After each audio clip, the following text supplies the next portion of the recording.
মোটা মোটা এদিকে এদিকে এদিকে মানি মানি মানি মানি খিদে পেয়েছে মানি মানি কত বড় হলে কই রে মানি মানি লে আহ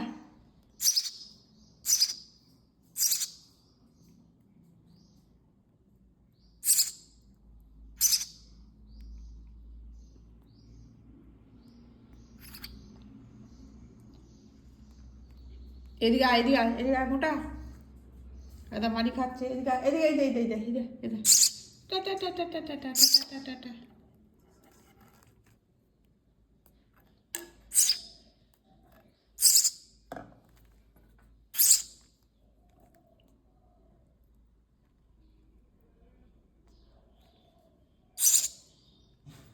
মানি এদা দে দে মোটা মোটা এদিকে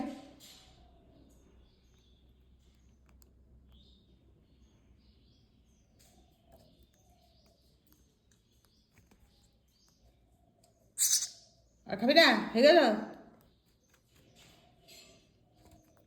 জল খাবে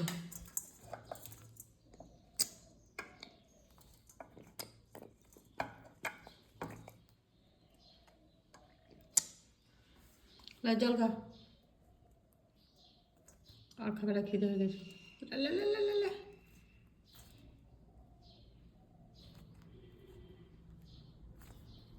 হুম আর খাবে না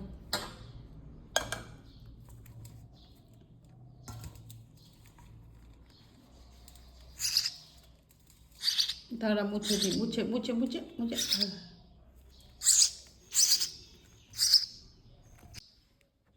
কি করছে বাড়ি যা যা চেয়েছে গুট গুট গুট গুট গুট করে যা যা চেয়েছে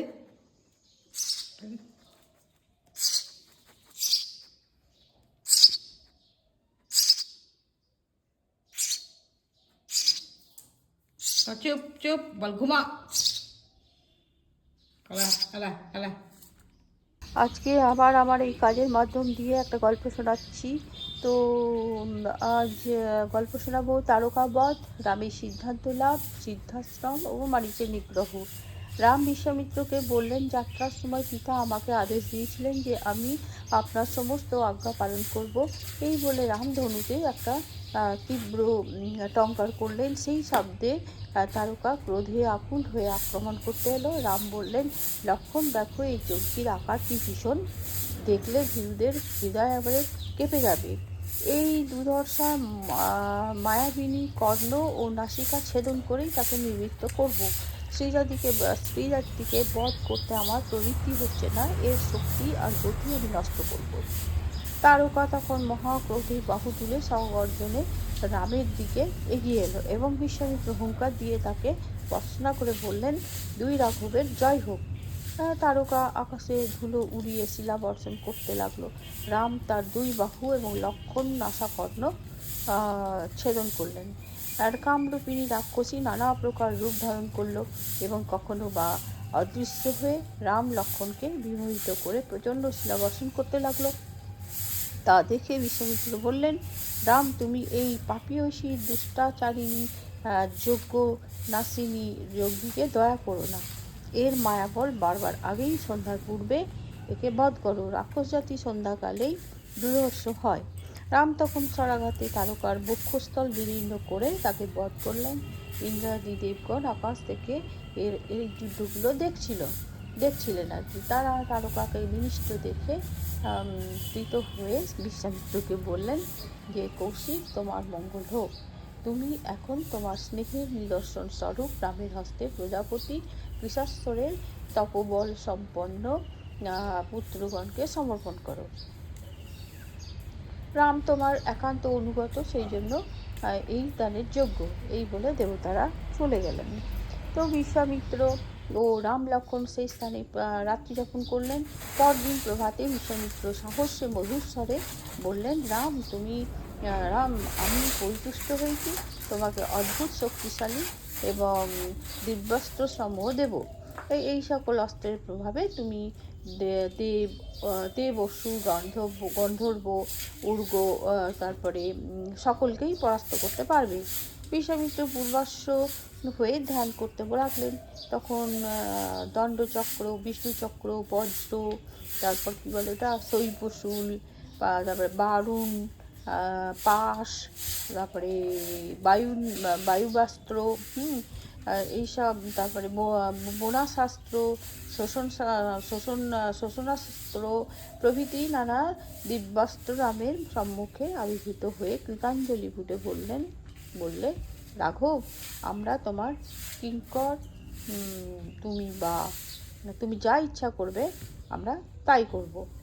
রাম প্রসন্ন মনে দিব্যাস্ত্রগণের করপত্র করে বললেন, আমি স্মরণ করলেই তোমরা উপস্থিত হয়েও। এই সমস্ত অস্ত্র প্রজাপতি বৃষাস্ত্রের তনয়।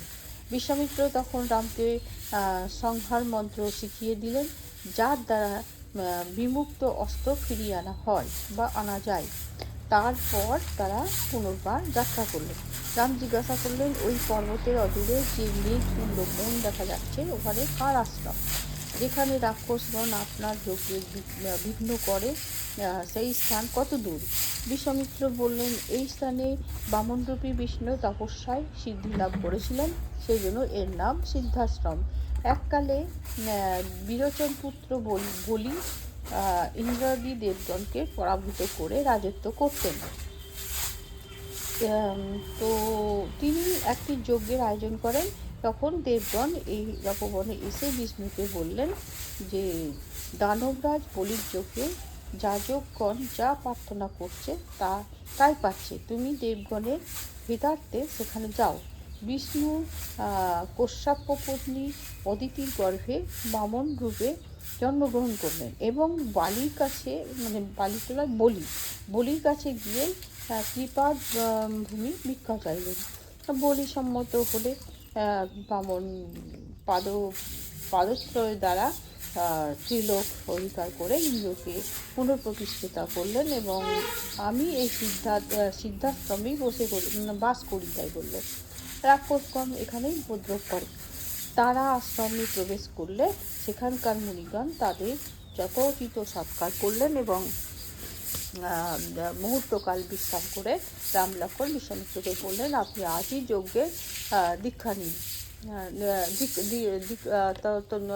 দীক্ষা তো নিতে বললেন, তারপর আপনার সংকল্প সিদ্ধ এবং এই সিদ্ধাশ্রমের নাম সার্থক হোক।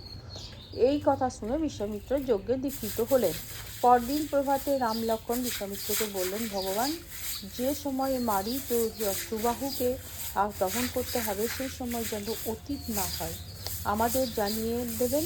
বিশ্বামিত্র উত্তর দিলেন না। আশ্রমবাসী মুনিগণ বললেন, বিশ্বামিত্র দীক্ষা গ্রহণ করেছেন, সেই জন্য আজ থেকে 6 রাত্রি মৌনী থাকবেন। তোমরা এই 6 রাত্রি আশ্রম রক্ষা করো। রাম লক্ষ্মণ তদনুসারে দিবা রাত্র সতর্ক রইলেন। আর 6ষ্ঠ দিবসে সহসা যজ্ঞবেদী প্রজ্বলিত হয়ে উঠল। আকাশে ভয়ঙ্কর শব্দ শোনা গেল এবং মারীচ, সুবাহু ও তাদের অনুচরগণ ভীম মূর্তি ধারণ করে বেদির উপর রুধির বর্ষণ করতে লাগলো। রাম সবাসনে মানবাস্ত্র সন্ধান করে মারীচের পক্ষে আঘাত করলেন। মারীচ বিবেচেতন হয়ে ঘুরতে ঘুরতে 100 যোজন দূরে মহাসাগরে নিক্ষিপ্ত হলো। তারপর রাম আগ্নেয়াস্ত্র সুবাহুকে এবং কী নাম ছিল, বাস্ত্রে অপর রাক্ষসদের বধ করলেন। তো বিশ্বামিত্র নির্বিঘ্ন যজ্ঞ সমাপন করে রামকে বললেন, মহাবাহু, আমি কৃতার্থ হয়েছি, তুমি গুরুবাক্য রক্ষা করেছ, এই সিদ্ধাশ্রমের নাম সার্থক। এই হলো আজকে আমার গল্প। তো পরের কাজগুলো শেয়ার করছি।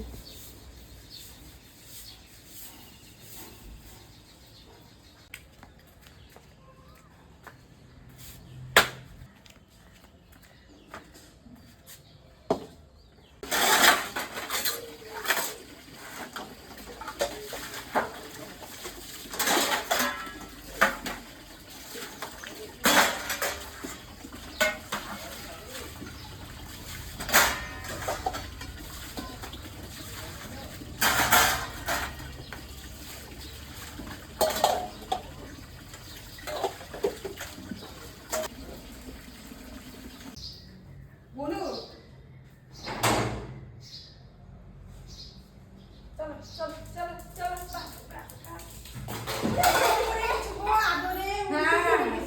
পড়ে যাবে আদরে, আদরে উল্টে পড়ে যাবে। কই যাই যাই যাই বুনু বুনু, এই যে বুনু এসছে, বুনু বাড়ি চলে যাবে দুদিন পর। আদর করে দেবে, টাচ করবে না, টাচ করবে না, একদম টাচ করবে না, টাচ করবে না। খুব খুশি। খুব খুশি। দাদা বুনুকে বিস্কুট দি, বিস্কুট বেলা কেউ দেয়। বিস্কিট দেবো বুনুকে, বিস্কিট দেবো দিতে বলছে, লাইচ লড়াইছে, দেবো বিস্কিটটা। বল বল বিস্কিটটা নিয়ে নিয়েছি, তারপর এই দেখো নিয়ে নিয়েছে তোমার, এই দেখো দেখো দেখা দেখা দেখা, এই দেখো এই দেখো এই দেখো মামাম দিয়েছে, মামাম এই মামাম দিয়েছে তোমাকে। দেখা, দেখা, দেয়নি? বিস্কুটটা দেখা। এই দেখো বিস্কুট, এই দেখো ও এই নিতে যাবে না। দেখো আয় এই দেখো মামাম বুনু, দিয়েছে।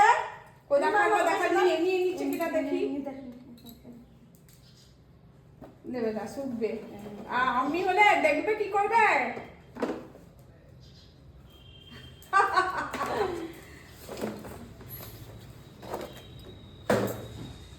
কালকে রেডি করে রাখবো, আমি রেডি করিনি। ঠিক আছে চলো।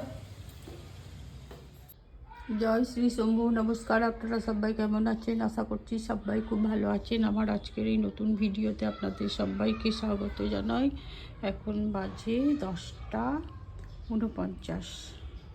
এই যে ছেলের জন্য চিকেন নিয়ে চলে এলাম। চিকেন তো না, মেটে মেটে কম ছিল, মেটে খাবে। আমার তেলের ওপরে পেঁয়াজ দিয়ে দিলাম, তেজপাতা দিয়ে দিলাম, আর একটু গুঁড়ো গরম মশলা পুরো দিয়ে দিয়েছি, গোটা দিইনি। তো এখন মাংসটা এসে মেটে মেটে তার সঙ্গে একটু চিকেন রাখা আছে, আদা রসুন আর জিরে দিইনি, আদা রসুন টমেটো আর একটা কী দিলাম, কাঁচা লঙ্কা বাটা।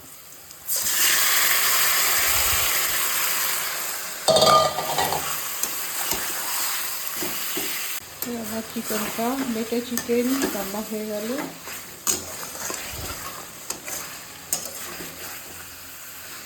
শুভ দুপুর বন্ধুরা, এখন বাজে 2:07। সবাইকে শুভ দুপুর জানাচ্ছি। আর এই যে ভাত নিয়ে নিয়েছি, গরম গরম ভাত, আর এটা লাউ শাক আলু দিয়ে ডাঁটা দিয়ে ঝোল, আর এই যে মেটে মেটে আর চিকেন কারি, আর কি কারি নয়, গায়ে গায়ে একদম শুকনো শুকনো করেছি। আর আমি নিয়ে নিয়েছি করলা আলু বেগুনের তরকারি, এটা কালকের ছিল। তো তেতো তরকারি খেতে ভালোবাসি, তো আমি নিয়ে নিয়েছি। আর এই যে আমি 2 পিস চিকেন নিয়েছি। এই হচ্ছে আজকের আমার দুপুরের মেনু। তো চাটনি আছে, চাটনিটা আনতে ভুলে গেছি, চাটনি নিয়ে আসবো। আমের চাটনি কাল বানিয়েছিলাম, তো ওটা আনি। তো এখন আমরা খাই, আপনারাও খান। সবাইকে শুভ দুপুর জানাচ্ছি। চলে এলাম খেতে দিতে। ছেলে এখন ডিউটিতে যাচ্ছে।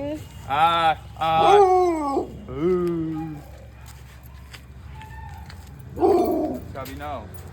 দে পকেটে পড়তে। দাও, অটো আসুক তবেই তো।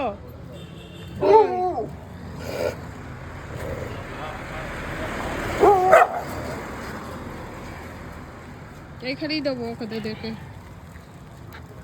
হ্যাঁ চলে আয়, সব চলে আয়, চলে আয়। ওইটা খুব মারপিট করছে তো, দেখ খুব মুশকিল। দেখো মারপিট করবে না,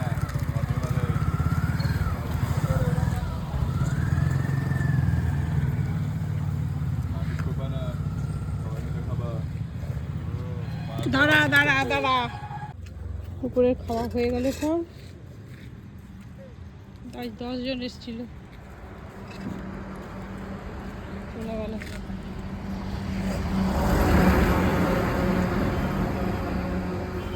এবার বাড়ি চলে যাচ্ছি। ভিডিওটা আজ এই পর্যন্তই রাখলাম। সবাই ভালো থাকুন, সাবধানে থাকুন, আর প্লিজ আমাকে লাইক শেয়ার এবং সাবস্ক্রাইব করবেন। পাতাগুলো তুলে নিই, রাস্তায় পড়ে থাকলে আবার বকাবকি করতে পারে।